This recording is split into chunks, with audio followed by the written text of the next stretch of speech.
Guys, this week's guest is Coach Brent Laver. Brent has seen it all as a coach in the AIHL and is entering his 8th season as coach with the Melbourne Ice organisation. Over those years, he's played a big part in that organisation's ability to develop young players and get them ready for the AIHL level or even the national team level. Brent's desire to be a lifelong learner of the game is a great example of what it takes to be a leader and a coach in today's game. I hope you enjoyed the episode. Please welcome Brent Laver.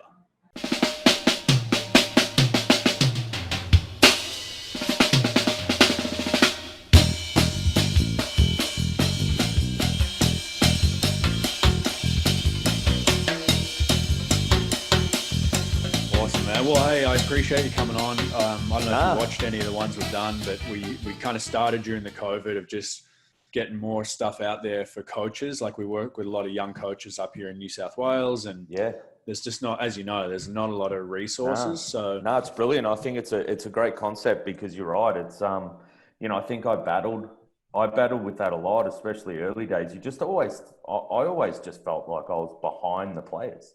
You know what I mean? Like the players are always in front of you. To have some sort of mentoring, I think what you guys are doing is awesome because it just gets forgotten. You know, it's just like, oh, we need some coaches. Well, let's just get some past players. How many times do you see in pro sport that, having a resume of being able to perform a skill doesn't necessarily transfer to being able to coach. So it's, absolutely, I think it's great. Yeah, it's awesome. And you see like a lot of coaches, I know when I was coming up at the top and you just kind of were in awe of them. And it's not till you start talking to those coaches, both in Australia and overseas, and get to know them and realize that although they're way ahead of you, like with experience and knowledge, that it's really no different. And that's what gave me a lot of confidence as a coach. So hopefully talking to guys like yourself and the other guys I've had on, the young coaches, well, I know in talking to some of them they are, but they're getting that confidence, being like, man, yeah, it's the things they've gone through or are going through are exact same of what we're feeling. Absolutely. Kind of getting your foot in the door as a coach. Exactly. And each time you make what you think is another step up the rung, it's those same insecurities, those same, self-doubt. It's no different. It's exactly the same. So and you're right. And the thing is, I think, you learn pretty quick that, I think that's the biggest lesson in all of this is that you don't know everything, and then you get to the realization that you actually never will. Yeah, exactly. It's a moving target. It's changing. It's changing with society. It's changing with education. It's changing. Like you've got to shift, and you hear the term thrown around all the time. Oh, he's an old school coach. It probably won't gel now, and all because you've got to shift and you've got to move, and you've got to sort of roll with the times a bit as well. So true. Well, look, I want to talk about a few things with you, but to kick it off, really, like when your playing days came to an end, what drew you into coaching, or is it something that you'd always had aspirations to do? I think initially it's still because you just want to be part of something, and that's sort of your way to and it's a double-edged sword because I think that's your way to stay part of a club, part of being around the boys, part of the funny, really special times of the shooting the shit before practice and all the fun stuff. So I think it's your vehicle to get still involved with that. But the double-edged sword of that is that I know as a young coach, I coached like a player. So I was writing everything, every hit, every goal against, every goal for, every bad shift. It was like a friggin' roller coaster, you know what I mean? Like I was still coaching like a player. So, but I think it's just the connection and being part of it still. I think that's you sort of trying to hold on to something, and that's probably where it started. And just to want to stay involved and be around the boys. And with AFL, because obviously I've got a big AFL background and hockey. that's what you realize when you stop. It's almost, you miss the love of the game, but you just miss those connections more than anything. And when you step back in, like when I stepped back in as a football coach initially, I remember just standing, listening to the guys. They do them. It was still a bit old school. You do your mandatory couple of laps around the oval and then stretch. And just the stuff that was going on was just like, this is what you miss. Like it's, you got your clowns and you got your boys, you got the young boys telling everyone about their war stories from the weekend. It's, you realize that's what you really miss the most. So you had a AFL coaching background before you started coaching in hockey? Yeah, I coached hockey. I was doing a degree in sport and rec straight out of high school. And I was able to link part of that to coaching. So I jumped into the Development Council in Melbourne at Oakley. And that was then run by Elgin Luke. And had Jaffa Watson, Ian Holmes, Simon Holmes, just some absolute beauties. So I sort of got, I got to spend probably 2 straight years with those guys, and then coached some of the junior teams in Melbourne. So, and probably a little bit of crossover to inline then too. That was when inline was sort of exploded a little bit there. And there was a crossover to coaching some, inline state teams and things like that. So it was, it sort of kicked off there. And then, and then I sort of stepped away when Jacob was born, probably stepped away, and we're also, we were really, really heavily involved in building the business. So there was just almost no room for it then. And then had the opportunity to go back and coach footy. So I jumped at it and loved it. Nice.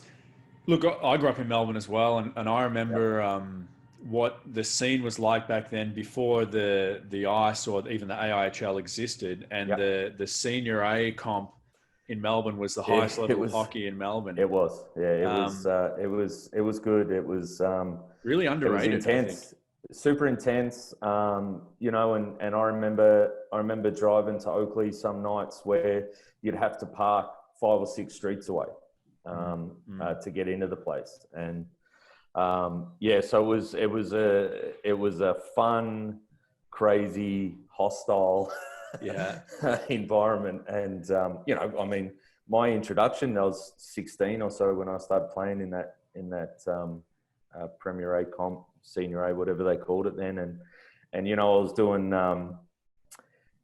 development council during the week with guys like Holmesy, and then I remember he busted 2 of my ribs on Saturday night. So it was, it was, and he thought it was great. He thought it was, and I sort of did.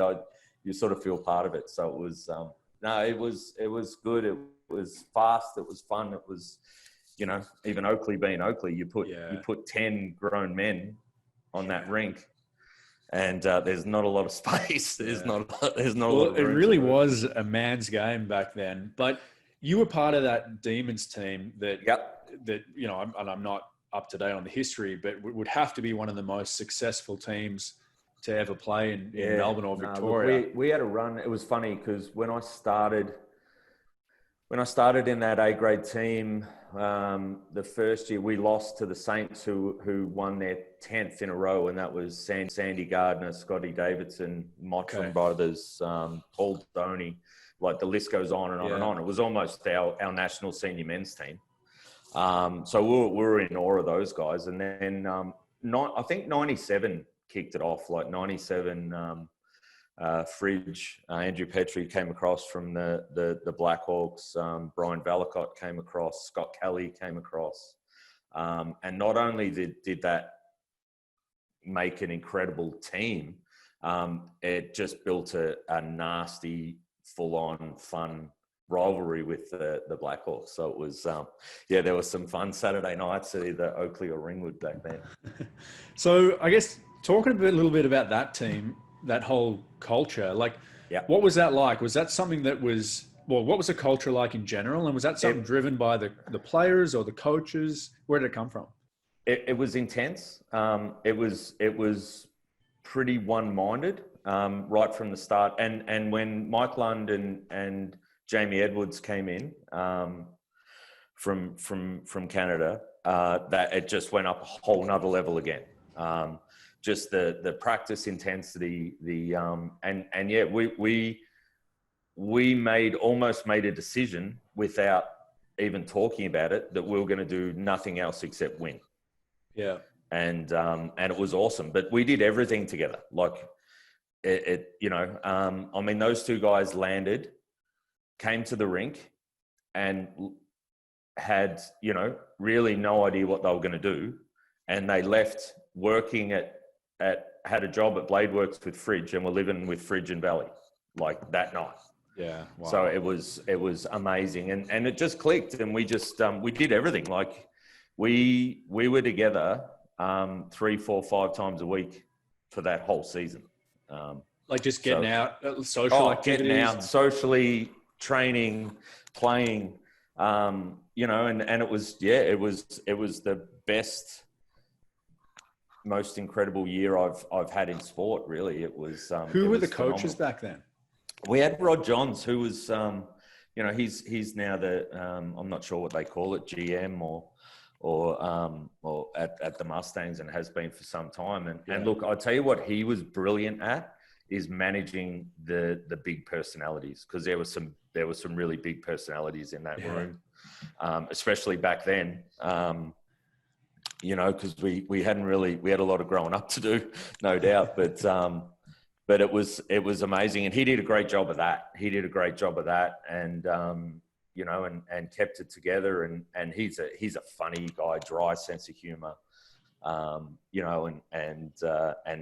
he's got his funny little sayings, and no, it was just fun. I just like we did crazy stuff, like we dyed our hair for playoffs, and got tattoos after we won, and like it was just it was just full on. It was awesome.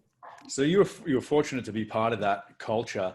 How much of that kind of experience as a player from that culture did you take into your coaching, trying to replicate that, or was it just parts? Well, I think when we had Valley, the combination of Valley, Fridges, he still to this day sees the ice as well as just about any player I've either played with or coached. And I learned an amazing amount from him that year, just watching, listening. You got John Moses in there as well. Obviously, Eddie and Net.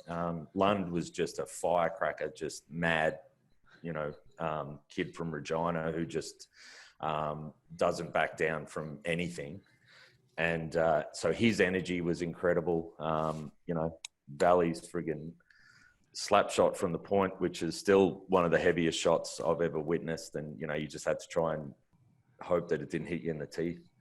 And, it was awesome. And yeah, I probably learnt a lot that year. I hadn't, that was my first real exposure to X's and O's hockey, where I'd grown up as a kid in Australia, where you learn the skills and you play the game, but it's probably almost one-dimensional, really. Mm-hmm. And that was the first time I had to try and, I had a job. I had to go to the corner, work hard, move the puck. Go to the corner, work hard, move the puck. Like it was, and I probably took that learning with me. I think I probably learned more in that 12 months than I had in the previous 10 years. Yeah, I think that's probably a common thing with all coaches. When we think back to our own hockey experience, whether it be at a high level like that or even a minor hockey level, and we can all take something. I still remember the first coach that taught me how to cycle the puck and referred to it as the recycle logo you see on a can or a bottle, and just coming out of the corner, putting the puck back in, like reusing it, recycle. And that was kind of a moment similar to yours where you had a role. It's like, it just really clicked. And you kind of bring all those things on with you. It was definitely that. And I was definitely, my DeFries, Tange, Brown back then when the Goodall Cup was the senior national tournament. My late year DeFries, Tange, Brown years were under Jaffa. So so I think and I was always in awe that man could have all of those teams would, like, if he said, hey, go headbutt the wall, I would not hesitate. I'd just, you'd walk across broken glass for the guy. So, and I guess I probably tried to emulate that a little bit as a young coach. And then you sort of realize that there's only one Jaff, you can't redo Jaff. Totally. So you're in that great environment with a great club, and then you join the Melbourne Ice in a coaching role, an environment that you were new to with the Ice. What kind of environment did you walk into when you first joined the club? Look, to be honest, I probably came in because there was a few fractured relationships, a few challenges, and that's probably what it was. I was having conversations with people involved, and I guess that sort of one thing led to another, to me actually then having the opportunity to come in and work as an assistant coach for 2013. And it came at the back of some really tumultuous times. We had Joey and Vinny left. I came in just after that, so literally the week after that, all sort of blew up. It was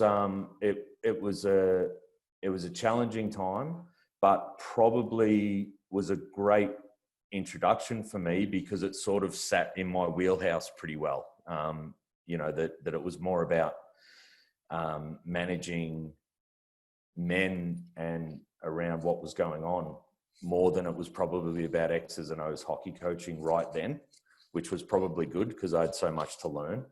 So I was probably able to draw on those skills and hopefully had a little bit of an impact on what was going on fairly quickly. That's a rough time to walk in, especially like when the Hughes brothers exited and like you said, it wouldn't have been easy. But I guess when you were in the role of head coach, what were some of the first kind of identity or cultural things that you implemented with the team? Look, I think what we did that summer of 2013, early 2014, say through January and February, there was a lot of identifying. I think what I was able to do through 13 is really identify where the sort of power sat in the room, so to speak. And I was able to probably tap into that. And there was a lot of catch-ups, a lot of conversations, a lot of one-on-ones, a lot of group stuff right through that preseason, because we started that 2014 preseason in November 13. Wow. So it was, and I had I was incredibly lucky to have some really good lieutenants. Glennie Mayer retired that year, then came with me as a coach. We had Johan there. James Meredith was our strength and conditioning guy, and he basically took them from November and he ran it, and he's a pro at what he does. He's unreal. And a real culture guy too. So he's linking, I guess what we spoke about was that we tried to have sessions that were hard enough and grueling enough and had little things in them that they could then reach back on as a group and say, oh yeah, remember we got through that. And yeah, remember we got through that. So it was, I guess it was all about unity, really, unity and starting again. And almost, we had a little saying that what happened on the outside of the glass doors at the rink was out of our control.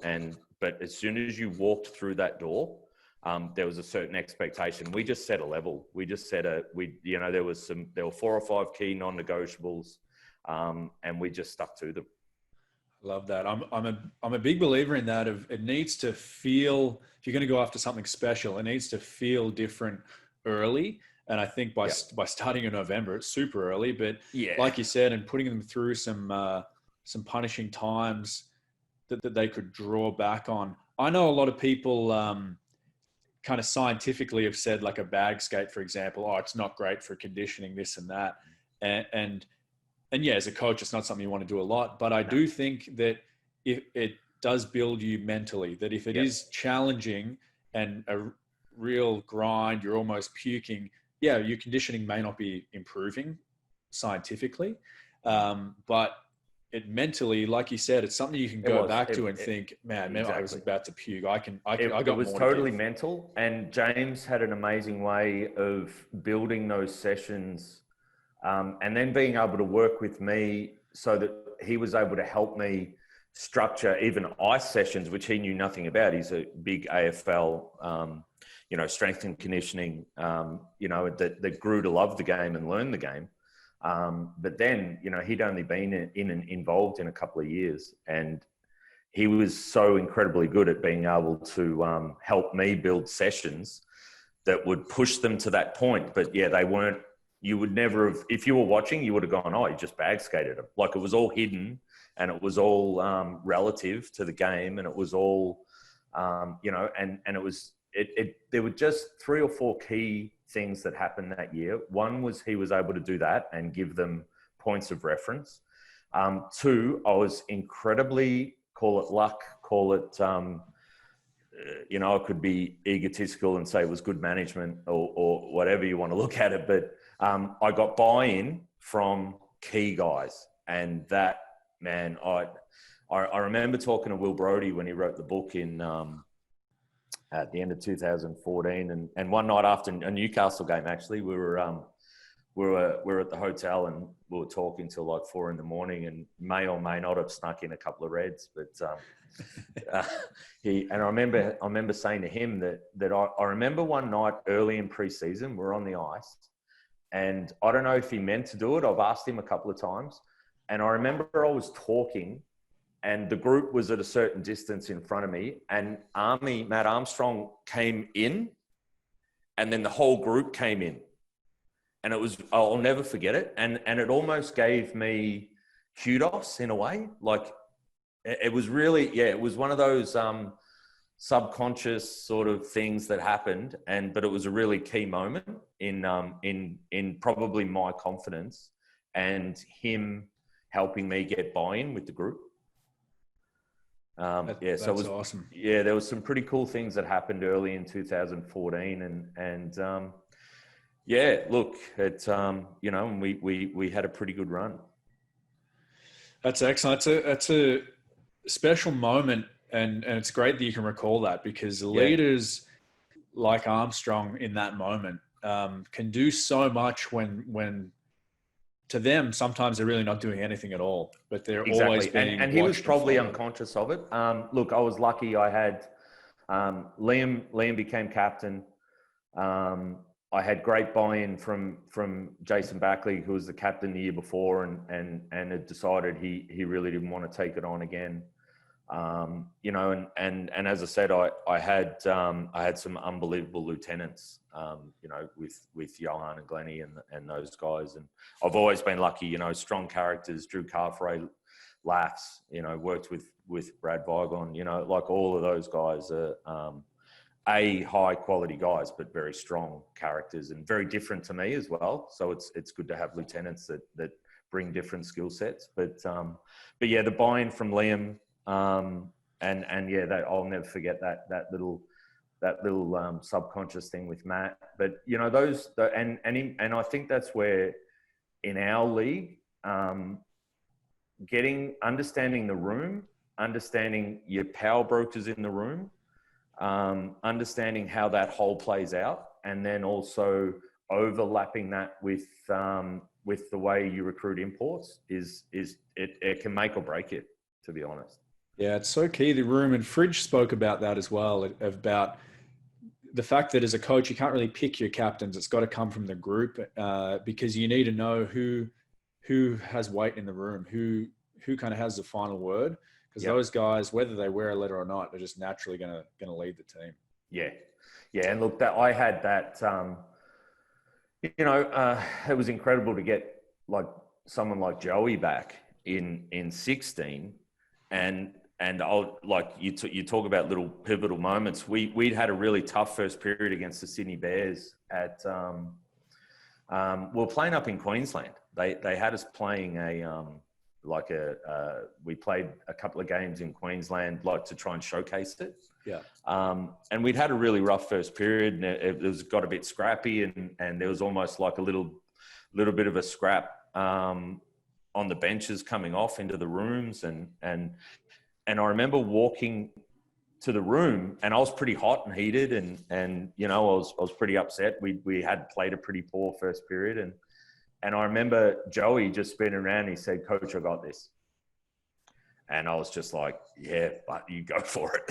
And like little things like to have leaders like that just know when it's right for the room to look after the room.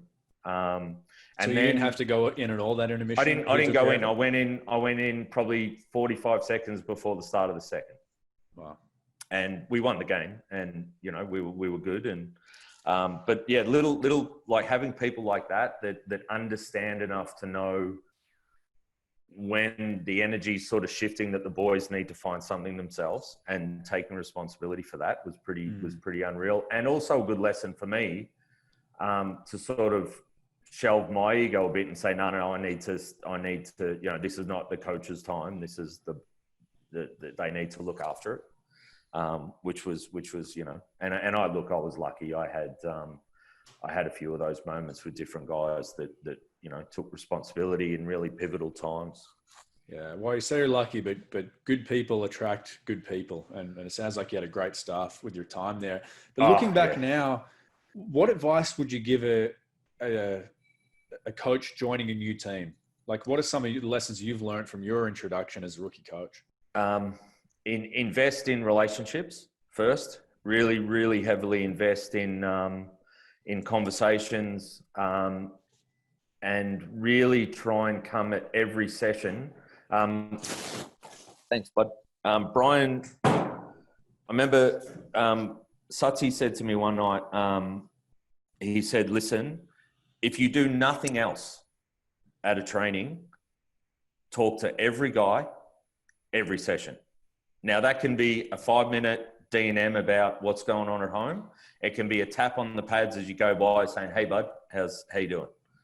And it was every player, every practice. And that was a big one. And just to invest in the guys first before you come in, because I know that I went probably the other way. I tried to leverage on relationships that I already had in the room, because a lot of those guys were 12 and 13 when I was playing. Mm-hmm. So I sort of knew and had coached a few of them, Tommy, Liam, those sort of guys, Toddy Graham. And I probably tried to leverage that and then try and show everyone else, like the imports and the North American guys, like how much hockey knowledge on you. And, and then I just, you realize so quickly that it's so much more about man management and understanding the guys and getting the best out of those guys. But that took me 18 months, 2 years. And I think players that played under me probably bore the brunt of that by probably not getting opportunities that they should have. I probably tried to fit them into boxes. I probably tried to have a young guy that was highly skilled and probably was going to one day be a top 20 goal scorer in our league. And I was trying to make him a fourth line running guys and it, you know what I mean? Like, and trying to fit them into boxes because I needed my checking line and I needed my scoring line and I needed my power play to do this and the second power play to do that. And then, that was such a big learning curve that it's, and again, I was always told that you don't get to coach the way you want to coach. You get to coach the guys that you have, and you take that and create the best package that you can. And that was a huge lesson. So if I was going to do it again, I would have come in with far less about me and far more about them. And I learned that in probably year 2, 3. And then obviously when I got to work, you know, and spend time in North America, it became so ridiculously obvious to me that, you know, it's all man management. Yeah, it definitely is. It definitely is. I like what you said there. And I know as a coach, it's so true. When you first step in, you want to just prove that you know a lot about the game. And I know from personal experience, it's just like, blah, here's everything. Absolutely. Where you're almost going backwards at that point. You don't need to prove, for any coach stepping into a role, you don't need to prove your knowledge. You need to do the right thing at the right time. And you don't need to show, I know everything about defensive zone coverage if what the team needs right now is a strong forecheck. Yeah. And I found 100%. And then to take that even a step further, you know, I got to work with a guy that would see that happening during games and make shifts. And you know, to someone that basically coached shift on shift and couldn't see how the next, you know, 3 shifts was going to unfold, let alone what the second period was going to look like. You know, that was a huge learning as well, that, you know, you've just got to, you might come in with plan A, B, and C, and plan F might win the game for you. Yeah. And being able to be flexible, and that's a little bit more difficult here, to be honest. And that's not a blight on the Aussie sort of hockey mentality, but it is, and I know you've spent a lot of time there as well, so I think you'll understand this. The flexibility in their thinking isn't the same. So, you know, it wouldn't be unusual for a guy to come off as a, you know, third line center and suddenly go out 2 shifts later as a left wing on the first line, and then come back and then Satya throw a D up because he's thinking they're going to have an impact in some other way. And these guys just don't even turn around. They don't even bat an eyelid. Like, they just make the adjustment and go. We're here. You know, if you change lines during a period, it can mess with guys' heads. Like, you know, they're looking at you like, whoa, you know, they turn around and look, and they're like, what do you mean? I was playing center. What do you mean right wing? You know, and so it is more challenging here. Yeah. Because the you know, sometimes guys can get so full on, they'll be sort of challenge you on why you're changing lines during a practice. I know. And I found that with even like with line matching or whatever, you might have a line out there for 10 seconds and pull them off because of what the other team has there, or where the face-off is, or the time of the game. And in Australia, I find the players are like, what I do wrong? You know, what like, I do. Oh, absolutely. It's like, no, absolutely. And you know, we'd throw a guy out for a defensive zone face-off just to either not lose it or win it, and he'd come straight off. Like, he was there for 4 seconds to not lose a face-off. Yeah.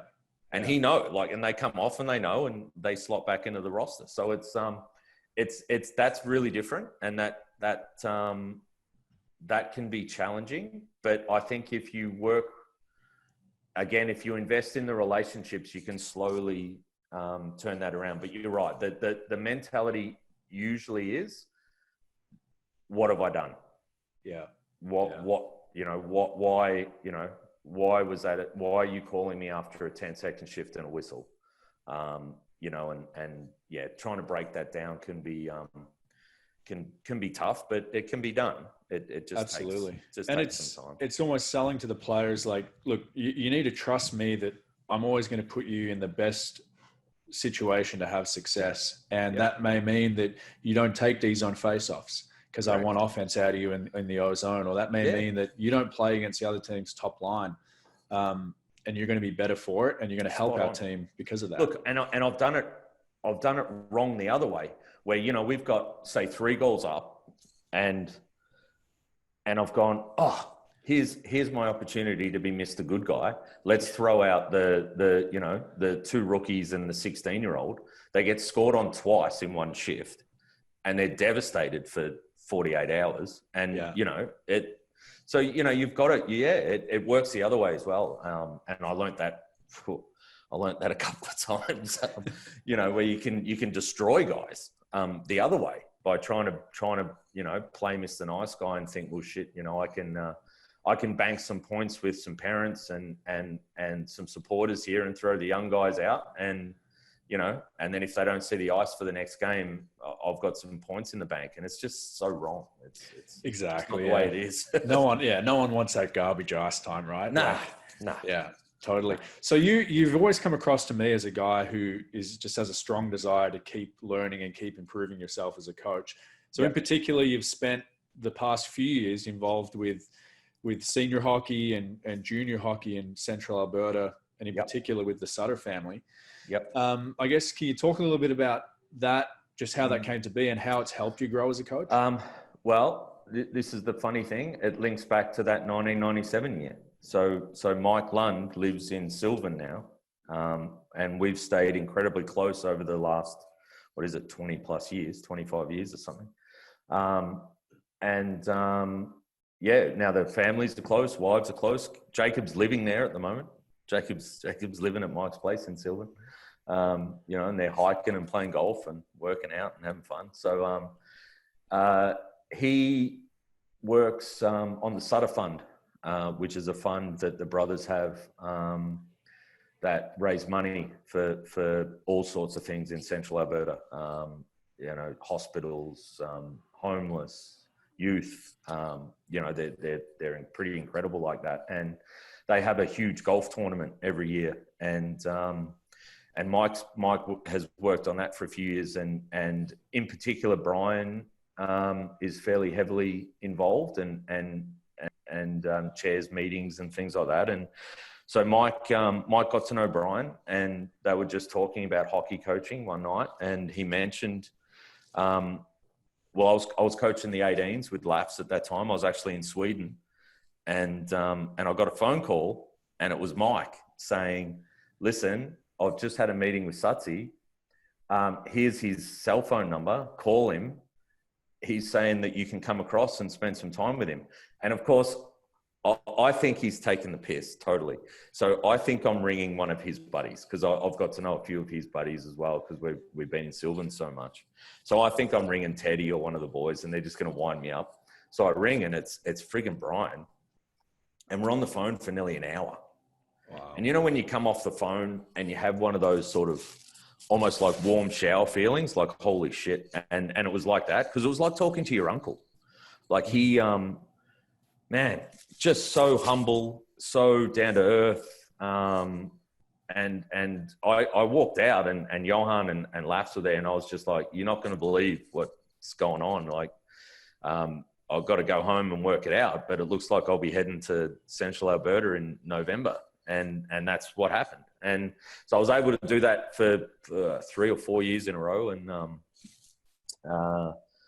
he also, Mike's also is good buddies with Colin Fraser, who, and Fraz runs a school called Champion Hockey Development in that Central Alberta region. And I was doing 3 mornings a week with Fraz, and that was awesome. So that was top end Adam and Pee Wee kids. So, the sort of the cream of the crop in that Central Alberta region. Yeah. It was amazing. It was unbelievable. And, got to go and watch a lot of practices and spend a bit of time with Brent Sutter, he's obviously the owner and coach of the Rebels. And so it sort of just flowed from there. And Brian's son, Sean, is the assistant GM at the Rebels. It's sort of all, once you sort of get to know a few of them, and then it got even more crazy. And Jacob ended up living the last 2 years with Kevin Smith, who's Ryan's older brother. So, just unbelievable. And Jake played and went to school with their middle boy, Maguire, who's a beauty as well. It's just come from that. So very, very, very lucky. But Brian is, his values, the way he carries himself, the way he includes everyone, including families, kids, wives, You know, brings them in after games he's got a really nice little office set up at the rink, a little coaching office, and you know, all the sponsors are in there, the wives, the girlfriends, the kids, and you know, he tries to encourage them to come on buses on road trips, and you know, he just the way he goes about things, and he's got an amazing ability when he's talking to you. He feels like he makes you feel like you're the only person in his world for that time. And you know, and that's probably what I enjoyed the most. And the most incredible times I had was often I'd go pick him up from the farm, we drive to practice, and then I'd drive him back, and he, you know, he runs a huge Black Angus ranch in Central Alberta there. And I'd walk around the paddocks with him at 2 o'clock in the morning, you know, minus 35, and, you know, looking at cows, and he's telling me all about this one's going to, you know, give birth soon, and we've got to move this one into the barn. And then we'd sit in his barn, because he basically lives in his barn for 4 months while they're all calving, and talk hockey and talk stories, like till 3, 4, 5 in the morning. Like it's, and I just have this glow, you know, I almost like, I think I floated home from the ranch to where I was living more than drove, you know what I mean? Just lucky, just incredibly lucky. That's He's great. just a really giving guy, and obviously incredibly knowledgeable, and look, he's tough. Holy, you're like, man, you know, he one thing, if you ever meet him and he goes to give you knuckles, don't do it, because it nearly breaks every bone in your hand. And you know, you're driving along, and those trips to and from the rink, and you know, where he's telling stories and you know, talking about hockey and how important it is to relate this to this and it, you know, he was just so giving. Like it was just constant. And you know, and funny story, I don't know if I can swear on this podcast. Absolutely, yeah. How about but I drove up the first time we were taking a road trip to Fort Saskatchewan in Alberta, and I drove up, and I was obviously nervous as hell and hadn't really met anyone, and the bus turns up, and Sutsy comes off the bus, and I walk over. He said, "Are you Brent?" I said, "Yeah." He goes, "Get on the fucking bus." that was. But you know, all the way there and all the way back, he made me sit next to him, and it was, yeah, he just made you feel, you know, so part of it. And you had to earn though. Like, yeah, I had to. You weren't given respect. You weren't given. You had to earn it. And he would. If he asked your opinion, he wanted it, and you gave it, and that's sort of, you know, and he'd ponder it. And there were some times where I'd walk into the room and he just had this glare, and I'd be like, nah, okay, not now. Not the time. So yeah, that very skill, lucky. when you said when he talks to you, you feel like you're the only thing going on in the world right now. You just really have that connection. I've had that with some people as well, and it's do you think that's a skill that you can learn and acquire? Because it's a special, like I've come across it a few times, but it's a special ability. It is. I remember Brian, meeting. Look, I don't know.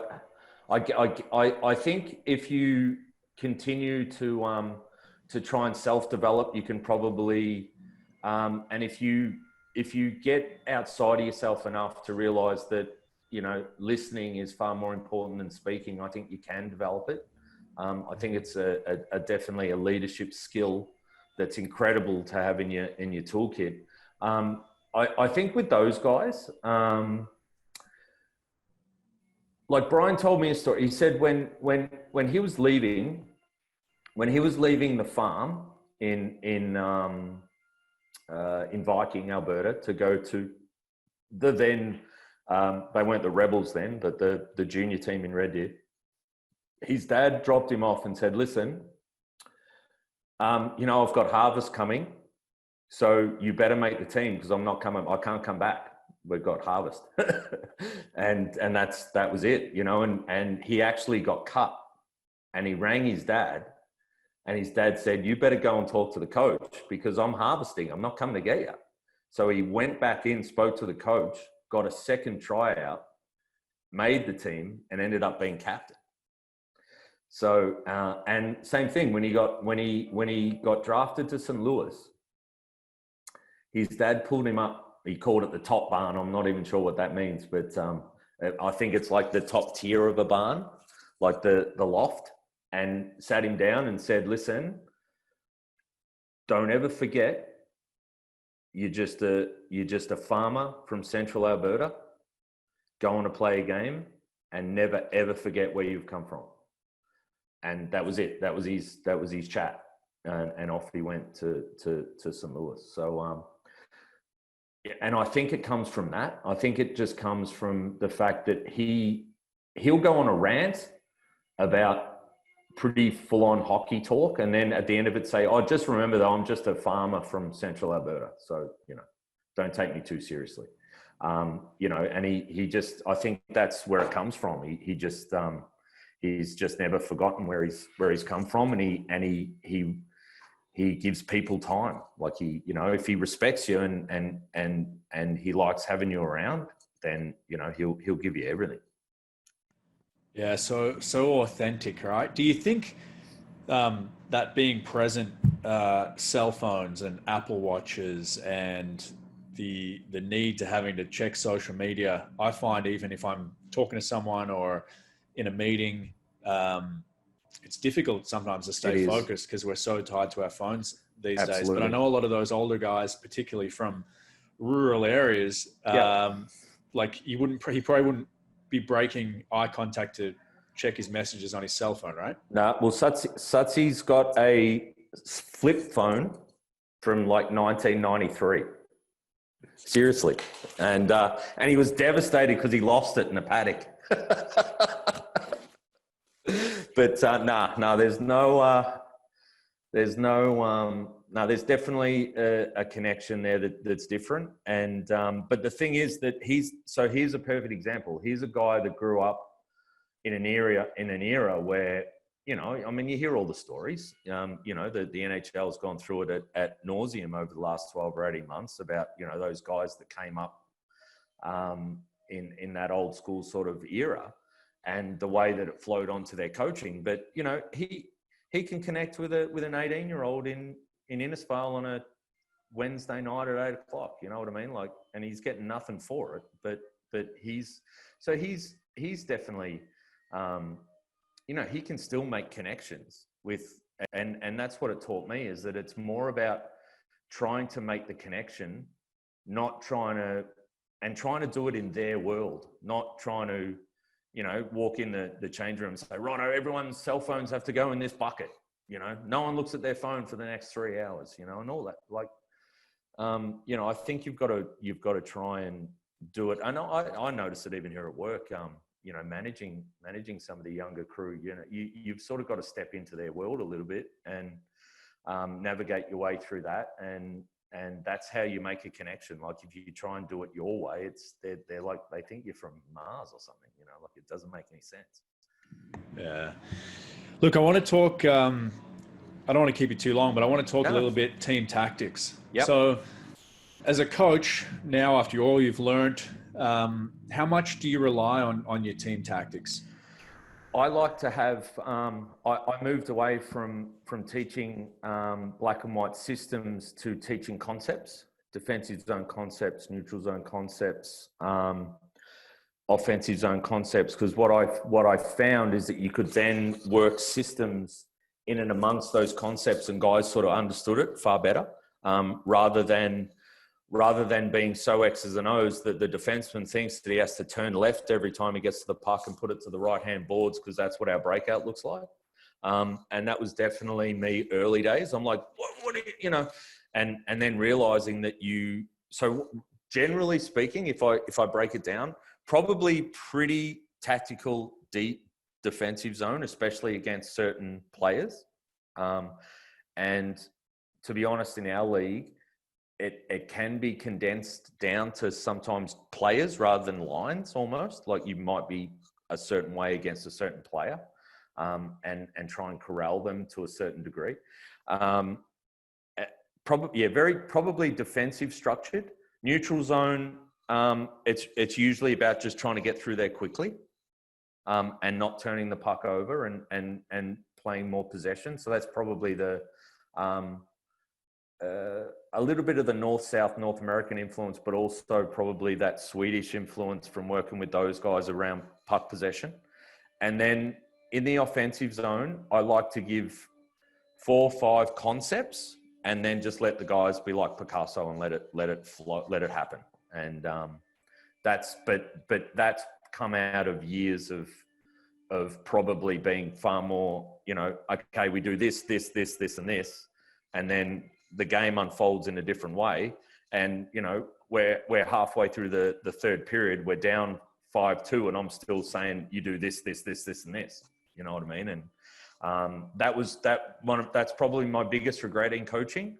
I had a gut feeling about 4 minutes into the grand final against the Mustangs in 2014 that our energy was way off, and I was going to call a timeout and thought, no, I'm going to look stupid if I do that. And it still burns me that I could have maybe just put a wedge and reset. Might not have changed the outcome, but it's always really gnawed at me that I knew we weren't on, and I knew early, and I let it flow and thought, oh yeah, but who takes the time out 4 minutes into a game? Well, a coach that can feel the energy is not good does.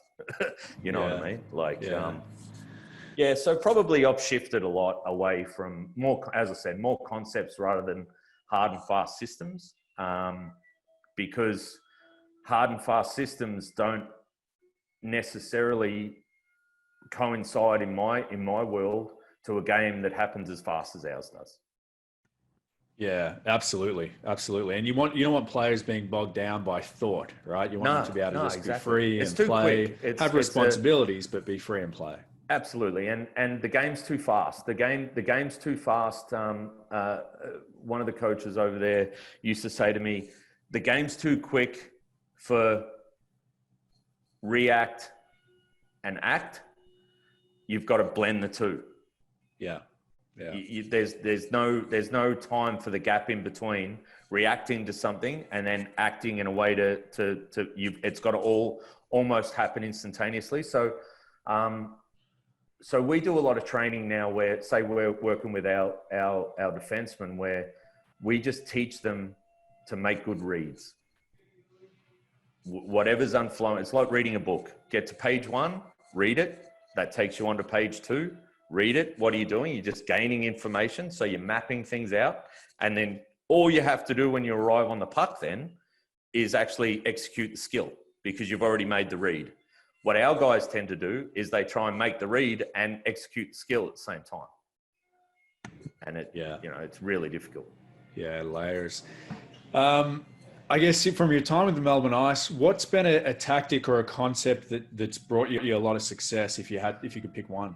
I think our ability to be defensive zone coverage, really, really strong there, and then able to really quickly shift that into transition offense, was probably something that we trained really hard at. We used to call it getting back to home base. We used to be able to get back to home base and defensive zone coverage positions really quickly. And then we were able to probably execute on overloading pucks and then moving quickly into sort of catching teams out going the other way. I remember getting caught out by Fridge against you guys, where we were playing in that crazy grand final, and we had a sort of a left wing or weak side lock going against you guys, and he outsmarted me and started getting you D guys to flip pucks over the top of us. And you were gone. And I was like, bastard. We couldn't shut you down, if you remember, in that. And that game was crazy. And to lose in a shootout is, talk about getting a dagger in the heart. But when you look back, I think about those games and there's a shift I should have made. Like he made a read, realized that trying to break out against our left wing lock. We were catching you out, and you guys just started flipping, pucks high glass, pucks over the top, and you were gone.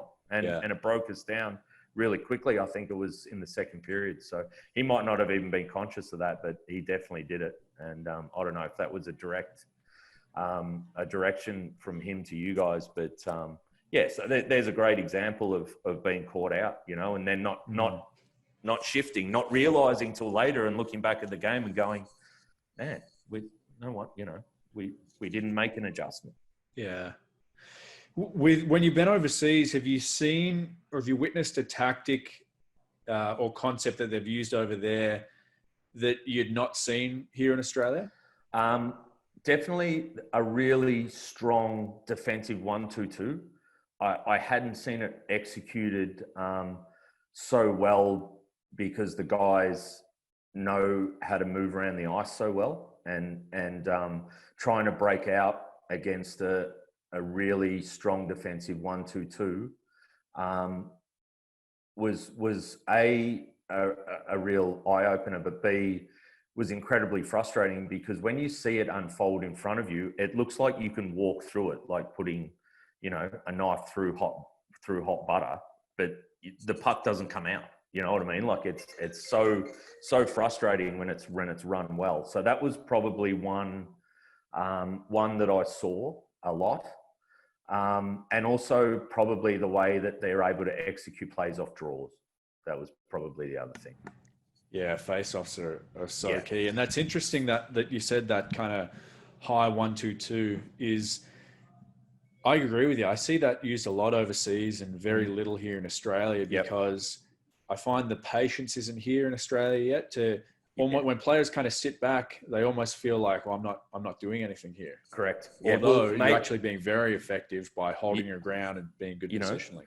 You're spot on. Like, and it's funny, you're absolutely right because that's the way they see it. I remember playing a game at Canberra and I remember yakking to a fan over a beer, Canberra fan actually, after the game. And he said, "Oh, it was so weird to watch you guys like just standing around in the defensive zone."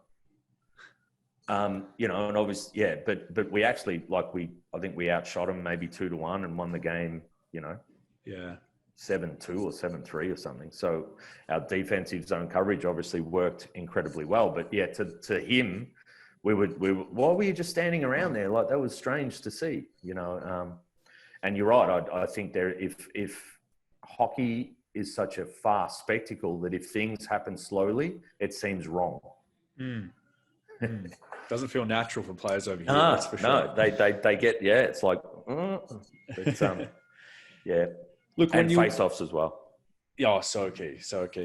Look, when you're working with adult or pro hockey players, so similar to like your NSFL team or the AIHL players here, how much do you value video versus practice time when you're adjusting a team tactic or system?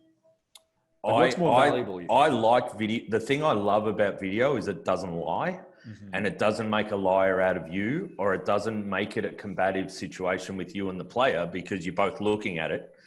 And how often do they look at you and go, "Oh, geez, I didn't think I did that." But if you're telling them, and I think that's why the iPads on benches and things like that in the pro leagues are such an amazing tool because it's real time feedback.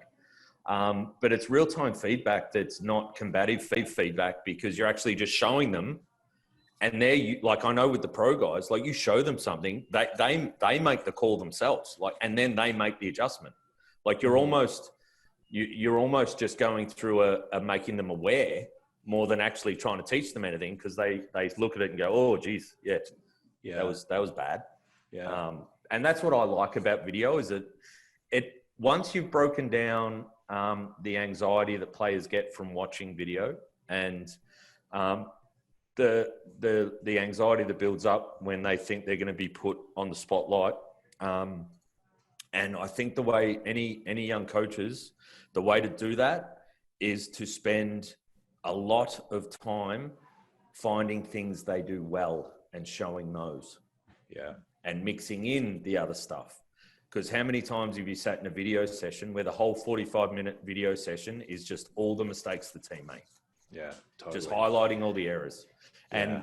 And that was the other thing I learned a lot, was that guys over there would say often, you know, find guys doing things well and you'll get a mile out of compared to showing them all the things they do wrong. And so early video sessions, I might spend the first 10 minutes going, oh guys, we did this, maybe sneak in I know they call it the sandwich theory, but sort of similar, sort of any sort of feedback theory where you maybe build a foundation of,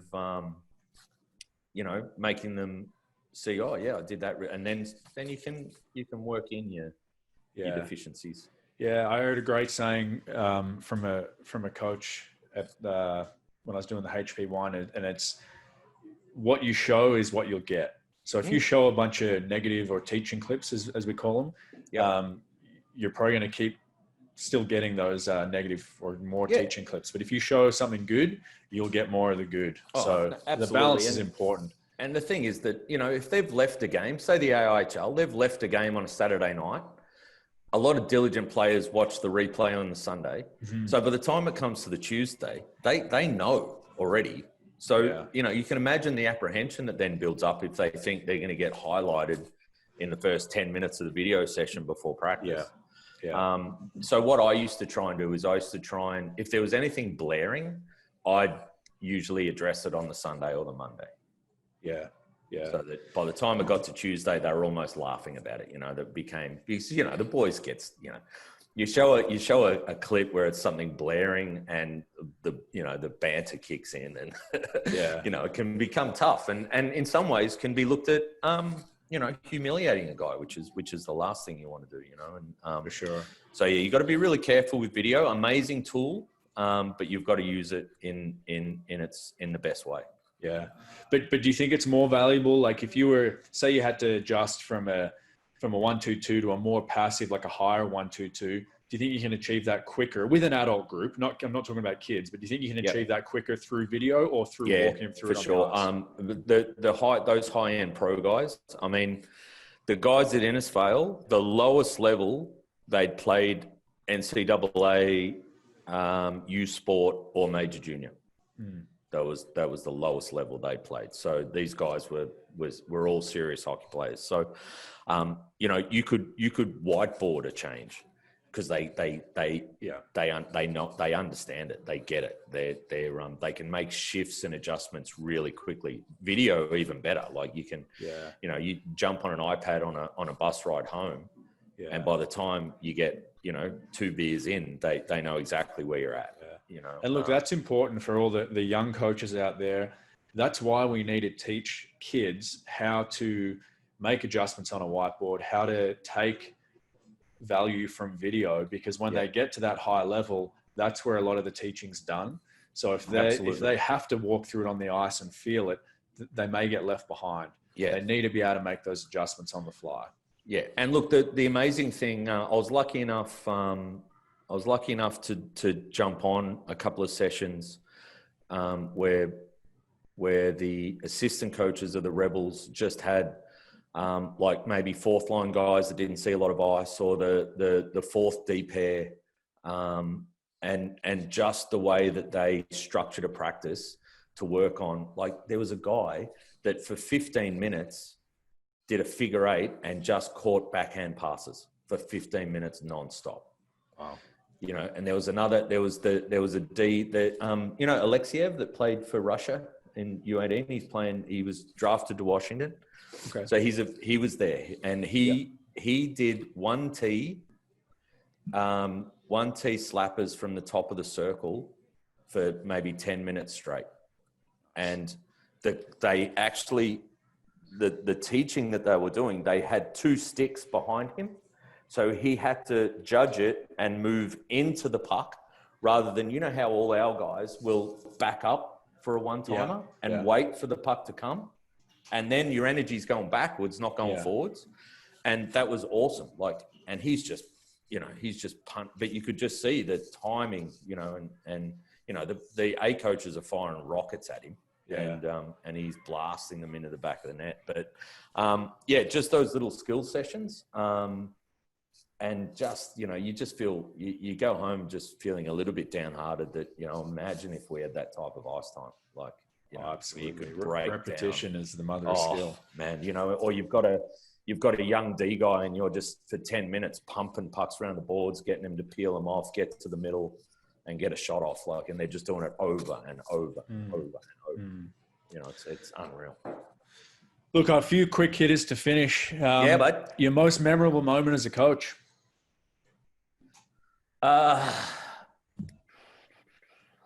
Man, there's been a lot. Being on the bench with Brian for the first time was pretty incredible. Winning the cup in 2017 was definitely a highlight. Probably more because you get to spend that. With, Jacob's running around on the ice, Bella's collecting pucks and Kirsty's on the ice with you and, Johan and Glennie and families and Joey and Vinny and like all the crew. And photos with Jaff and Josh Poulsen. So that's a pretty, and lifting it with Johan because we've been through, that people don't realise that the cup in 2017 with Charles, I mean, that was an idea that Johan was hitting me up with after we lost a final in 2013. You know what I mean? That was a 4-year build, and he created all of that. So, so that was pretty special, and we're funny because we're really opposite. Like he's crazy passionate and everyone that knows him knows that, and I'm probably a little bit more reserved, but there was a lot of emotion that night, probably because of so much went on for that to happen. Yeah, man, what a special team. A moment you wish you had back as a coach?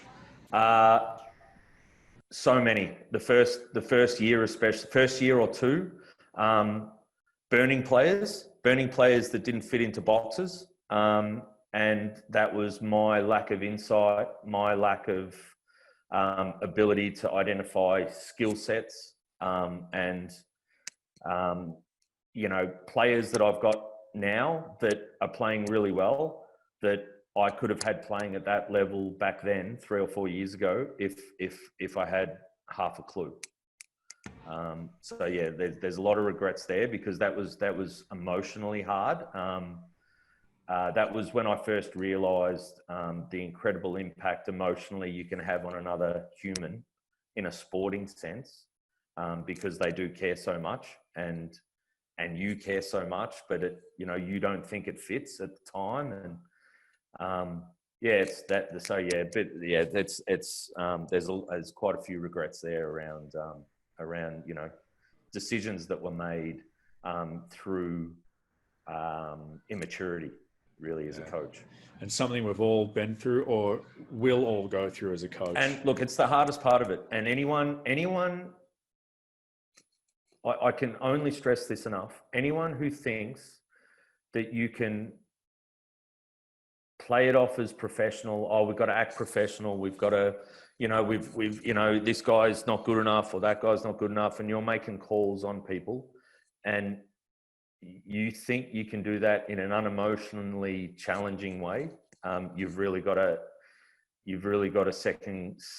think differently about the whole thing. It's part of it. It's an incredibly difficult part of it. It's something you've got to own as a coach. But I think you've got to go in really understanding the impact that you can have. Totally. Do you use a game card on the bench? Yeah, I do. Yep. Only because I'm a space cadet, and I have, as I said, I'm still far too emotional. There was some funny times there where, a game would get a bit chippy and I'd be halfway over the boards and Glennie'd be grabbing me on the back, and, so I need it because it dials me back in. Yeah, it's a great thing to have for that reason in particular, just to bring you back to far what you're too doing and emotional, why. for sure. If your players have to describe you in one word, what would it be? Oh shit. Man, would that be what I would hope that they would describe me of, or the way that they might? Well, maybe both. Look, to be honest, it would be probably that word. If they said that he was honest, a little bit raw, humble enough to know he didn't know everything, and was able to have hard conversations in the best possible way, if that's a thing. Yeah, that's excellent. Well, look, Brent, I really appreciate your time, mate. That's been a long one, but a lot of value there for coaches, a lot of insight, and someone I really enjoy talking to. So, look, it's and mate, when the email came through, I couldn't jump at it quick enough. I've got enormous amount of respect for you guys up there, for what you guys have done for a long time. And obviously, I was absolutely gutted that the D18's got canned, because but I think you're going to do an incredible job, and I think it's something you can do and bring a lot of value to for a long time. For a lot of young players will come through that system, and I think they'll be really better for it. So I was really gutted for you. I was really excited as a coach and a past coach of that team. I couldn't have thought of anyone better to pass the baton to. So I was gutted for you when it got canned. And I appreciate you saying that, mate. I hope it comes up quick and you jump back in the saddle, because I think you'll do a great job. Thanks, mate. And look, I really, I've spoken to yourself and Laughs, somewhat regularly, and I just think you guys have, particularly with last year's team, just walked into a great situation. And I wanted to kind of carry on the legacy you guys have left, because you guys awesome. did some things that had never been done with that team. Yep. It's a great age. It's an amazing age. It's a challenging age, but man, we've had some great kids come through, and there's a lot of pride in a lot of those teams, and it's an amazing thing, and this is the great gift that you'll get from it. When you turn up to a Tange or a Brown and the boys are there, it's awesome. And, and I think that's what I love about being, I personally think my personality suits better being an assistant coach rather than a head coach, because I struggle a little bit with a little bit of the separation that you may need. But in a team like that, where you've only got them for training camp and then the tournament, you're right in it. You know what I mean? It's not like a team for a season where it's important to have that separation. I think when you've got 16 to 18-year-olds in a tournament scenario, you are right in it. You're right immersed in it. And look, as I said, mate, I was gutted for you, and it can't come quick enough for you to jump behind that bench. I think it's going to be cool. Yeah, look, myself, the staff, and all the players are just itching to get going, and fingers crossed for 2021, for the AIHL, for the tournaments, for everything. We just want to get life back to normal, and hopefully some things can happen this year, but I'm really hoping that 2021 is a year that's back to normal for everyone. Absolutely. Hopefully we'll cross paths in Calgary again sooner or later. Absolutely, mate. Yeah.